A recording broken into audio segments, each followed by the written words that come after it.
بیگم بلقیس کے قریب رہ کر ان کی بے رخی جھیلنا میرے لیے زیادہ مشکل تھا۔ دل کی کیفیت کچھ ایسی تھی کہ اب میں کبھی کبھی والی جی کی طرف سے بھی بے پرواہ ہو جاتا تھا۔ اور پھر ان دنوں جب میں مایوسی کی انتہا کو چھو رہا تھا، حالات نے ایک کروٹ لی۔ سب کچھ اتنا غیر متوقع ہوا کہ میں ایک بار پھر چکرا گیا۔ یہ گاؤں ہی کی ایک لڑکی کی شادی تھی۔ غریب گھرانے کی لڑکیوں کی شادیاں اکثر بیگم بلقیس اپنے خرچے پر کراتی رہتی تھیں۔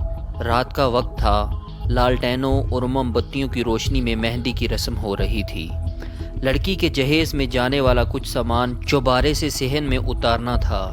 ایک جستی پیٹی اتاری جا رہی تھی کہ وہ سیڑھیوں میں پھنس گئی۔ اسے اتارنے کے لیے آدمیوں کی فوراً ضرورت پڑی۔ میں اور نصر اللہ بھی گھر کے اندر چلے گئے۔ ہم نے مل کر پیٹی نیچے اتاری۔ چھوٹا سا گھر مہمانوں سے بھرا ہوا تھا، زیادہ تر خواتین تھیں۔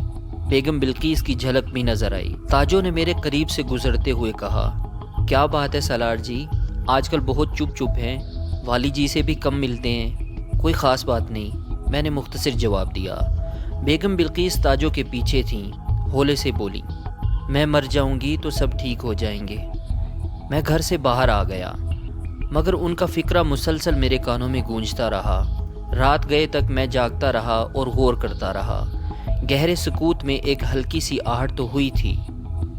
دل میں پھر امید جاگنے لگی کہ شاید رابطہ بحال ہو۔ اس مرتبہ یہ امید مایوسی میں نہیں بدلی۔ یہ اگلی شب کا واقعہ ہے۔ میں کسی نیم مردہ شخص کی طرح بستر پر لیٹا تھا۔ بیگم بلقیس کی بے حسی کا خیال آتا تھا تو آنکھیں خود بخود نم ہو جاتی تھیں۔ اچانک منشی منظور کے کمرے میں وہ اکلوتی بیل سنائی دی جس کا انتظار میں لاتعداد راتوں کے ان گنت پلوں سے کر رہا تھا۔ ہاں، وہی اکلوتی بیل۔ میرا دل کنپٹیوں میں دھڑکنے لگا۔ کیا یہ بیگم بلقیس کا ہی اشارہ تھا؟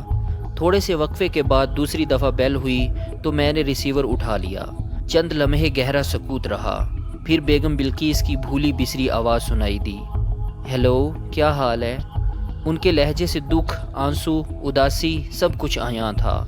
حال وہی ہے جو ہونا چاہیے، میں نے گہری سانس لیتے ہوئے کہا۔ کچھ دیر لائن پر محیب خاموشی رہی، پھر وہ بھرائی ہوئی آواز میں بولی، ایک دو دفعہ پہلے بھی تم سے بات کرنے کا سوچا پر نہیں کی۔ کیوں؟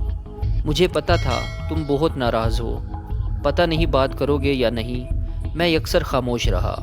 انہوں نے کچھ دیر انتظار کے بعد کہا، بہت ناراض ہونا؟ میرا کیا حق ہے ناراض ہونے کا؟ معاف کر سکتے ہو؟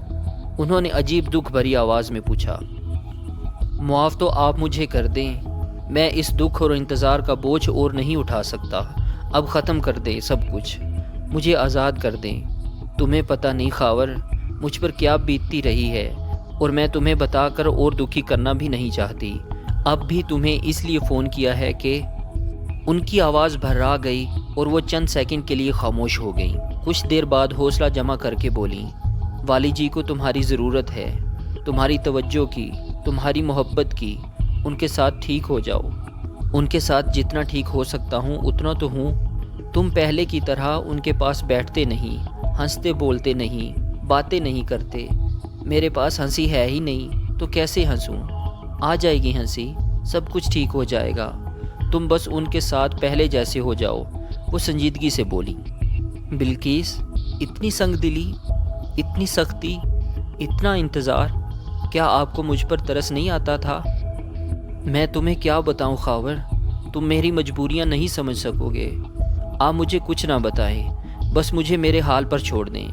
میں نے بہت دکھ جھیلا ہے بلقیس، اب مجھے پھر سے کوئی نئی امید، کوئی نئی آس نہ دیں۔ اب ختم کر دیں سب کچھ۔ میرے سینے میں دکھ کا سمندر ہلکورے لے رہا تھا۔ وہ کچھ دیر خاموش رہیں، پھر میری کیفیت کو سمجھتے ہوئے گداز لہجے میں بولی، اچھا پھر بات کریں گے، شاید کل اسی وقت۔ میں ایک بیل کروں گی۔ میں چپ رہا۔ اچھا خدا حافظ، انہوں نے کہا اور انٹرکام بند کر دیا۔ میرے دل کی حالت کچھ عجیب تھی۔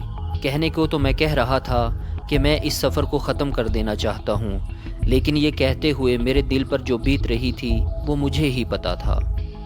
بیگم بلقیس کا یہ فکرہ بار بار کانوں میں گونجنے لگا، آ جائے گی ہنسی بھی، سب کچھ ٹھیک ہو جائے گا۔ یہ امید افزا فکرہ تھا اور اس میں سے آس کی نئی کرنیں پھوٹتی تھیں۔ میں نے بڑی ہی بےقراری سے اگلی رات کا انتظار کیا۔ یہ ایک طرح سے اسٹینڈ بائی کا اشارہ تھا۔ کچھ ہی دیر بعد ایک کے بعد دوسری بیل ہوتے ہی میں نے ریسیور اٹھا لیا۔ ہم کچھ دیر خاموش رہا کرتے تھے تاکہ اگر دوسری طرف سے منشی منظور ریسیور اٹھائے بھی تو اس کے کانوں میں کوئی آواز نہ پڑے۔ اب بھی ہم نے ایسا ہی کیا تھا۔ کچھ دیر بعد ہماری بات چیت شروع ہو گئی۔ شکوے شکایتیں ہوئیں۔ میں نے ان درد بھرے شب و روز کا ذکر کیا جن کا ایک ایک پل بیگم بلقیس کی کال کا انتظار کرتے گزرا تھا۔ میں نے ان سے بار بار پوچھا کہ وہ اتنا سنگ دل کیسے ہو گئی تھیں، جبکہ انہیں معلوم بھی تھا میں ایک ایک سیکنڈ گن گن کر گزارتا ہوں۔ شکوے شکایتوں کا سلسلہ ختم ہوا تو ہماری گفتگو کی گھمبیرتا کچھ کم ہو گئی۔ اس گفتگو میں بیگم بلقیس نے اپنے پیارے انداز میں ایک فقرہ کہا اور یہ فقرہ کئی روز تک میرے کانوں میں گونجتا رہا۔ میں اس فقرے کی گرہیں کھولنے میں لگا رہا۔ میں نے ان سے کہا تھا، آپ نے اب بھی کال کیوں کی؟ 1.5 سال تو گزر گیا ہے، کچھ اور وقت گزرنے دینا تھا۔ جواب میں وہ بولی، اب بھی اپنے لیے تو کچھ نہیں کیا نا، تمہارے اور والی جی کے لیے ہی کیا ہے نا، یعنی میرے اور والی جی کے خوشگوار رابطے بحال کرنے کے لیے۔ اس فکرے کی گہرائی میں اترا جاتا تو اس میں یہ بات پوشیدہ تھی کہ وہ بھی اس دوری کو شدت سے محسوس کر رہی ہیں، میرے لیے تڑپتی ہیں، لیکن اب بھی وہ اپنے لیے نہیں، والی جی کے بہتر حالات کے لیے میری طرف آئی ہیں۔ اپنے اس فکرے سے انہوں نے 3 کام لیے تھے۔ ایک طرف میری محبت کا ڈھکا چھپا اظہار، دوسری طرف اپنی پسپائی چھپائی، اور تیسری طرف شاید انہوں نے اپنے آپ کو اور اپنے مذہبی ذہن کو مطمئن کرنے کی کوشش کی تھی، یعنی مجھ سے دوبارہ رابطہ بحال کرنے کے لیے اخلاقی جواز ڈھونڈا تھا، اور وہ جواز یہ تھا کہ اس کام میں ان کے شوہر کی بہتری شامل ہے۔ رات کے سنسناتے اندھیرے میں بمبو کارڈ پر ہونے والی 3-4 ملاقاتوں میں ہی ہماری گفتگو پرانی ڈگر کی طرف لوٹنے لگی۔ میرے کان ترس گئے ہیں۔ ایک رات میں نے جذبات سے بوجھل آواز میں کہا، اب کیوں ترس رہے ہیں بھائی؟ اب بول تو رہی ہوں۔ صرف بولنے سے میری تسلی نہیں ہوگی، میں اپنی پرانی یادیں دہرانا چاہتا ہوں۔ آپ کی گائی ہوئی ہیر کانوں میں گونجتی رہتی ہے۔ نہیں خاور، یہ ٹھیک نہیں ہے۔ ویسے بھی بھیا عزیز آج کل بہت دیر سے سوتے ہیں، ان کے کان بھی بڑے تیز ہیں۔ میں اصرار کرتا رہا لیکن وہ نہیں مانی۔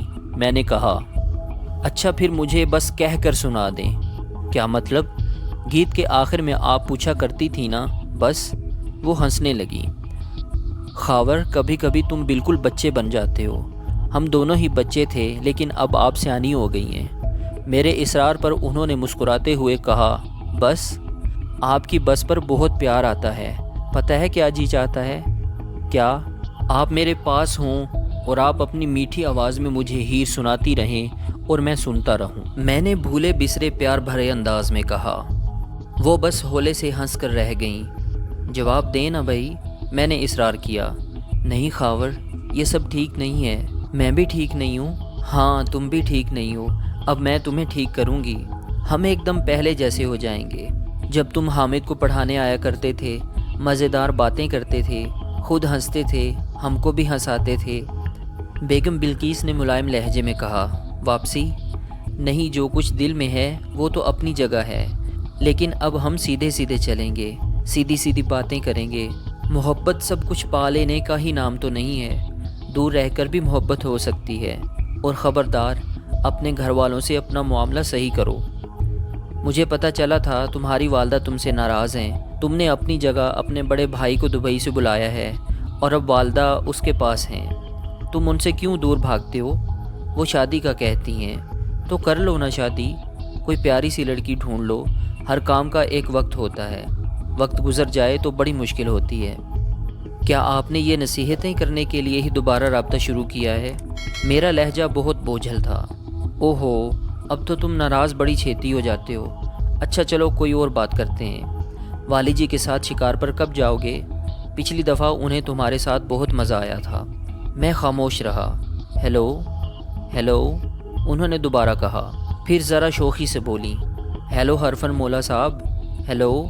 میں نے گھمبیر آواز میں کہا، بلقیس، ہر دم دل کو دھڑکا لگا رہتا ہے، جس طرح آپ نے پہلے ایک دم چھوڑ دیا تھا، کہیں اس بار بھی نہ چھوڑ جائیں۔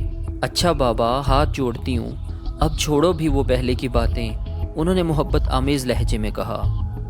بیگم بلقیس سے دوبارہ رابطہ بحال ہونے کے بعد ان کے لیے طلب میرے اندر بڑی شدت سے ابھری تھی۔ ان کی باتیں جاں فضا تھیں، لیکن میں ان باتوں سے آگے جانا چاہتا تھا۔ وہی ایک تیز رو بہاؤ جو کہیں پاؤں ٹکنے نہیں دیتا۔ والی جی مچھلی فارم والے رقبے کی ایک تاریخ پر گئے تو مجھے دیر تک بیگم بلقیس سے باتیں کرنے کا موقع ملا۔ ہم نے بہت سی بھولی بسری باتیں کی، جدائی کے دنوں کا تذکرہ ہوا۔ گفتگو کے دوران میں چنچل ہو گیا۔